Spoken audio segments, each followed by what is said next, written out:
মতলব উত্তরে বার্ষিক ওয়াজ মাহফিল সম্পন্ন চাঁদপুর মতলব উত্তর বোর্ড স্কুল মাঠ প্রাঙ্গণে অবস্থিত গ্রামবাসীর উদ্যোগে মুর্দে গানের রুহের মাগফিরাত কামনায় ষষ্ঠ বার্ষিক ওয়াজ মাহফিল সম্পন্ন হয়েছে। গত একলা সোমবার পবিত্র ঈদে মিলাদুন্নবী সাল্লাল্লাহু আলাইহি সাল্লামের উদযাপন উপলক্ষে সেঙ্গাচর বোর্ড স্কুল ব্যবসায়ী ও ৮ নং ওয়ার্ড গ্রামবাসীর উদ্যোগে ষষ্ঠ বার্ষিক ওয়াজ ও দোয়ার মাহফিলে প্রধান বক্তা হিসাবে উপস্থিত ছিলেন আল্লামা হাসানুর রহমান হুসাইন নকশেবন্দি, যুব বিষয়ক সচিব, সম্মিলিত আহলে সুন্নত ওয়াল জামাত সমগ্র বাংলাদেশ।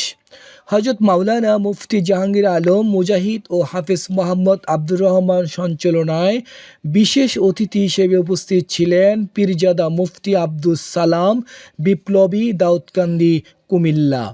বিশেষ বক্তা হিসেবে উপস্থিত ছিলেন হাফেজ মোহাম্মদ সিয়াম, ছাত্র জামিয়াতুল ইমাম রাদিয়াল্লাহু মাদ্রাসা।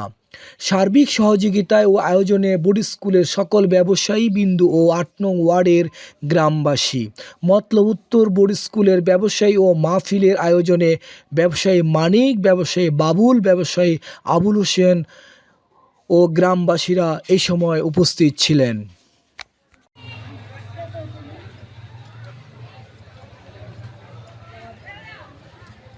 فيغفر لمن يشاء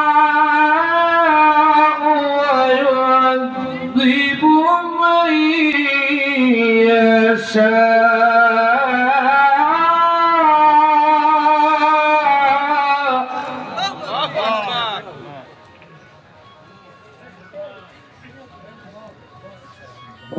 والله على كل شيء قدير. الله أكبر.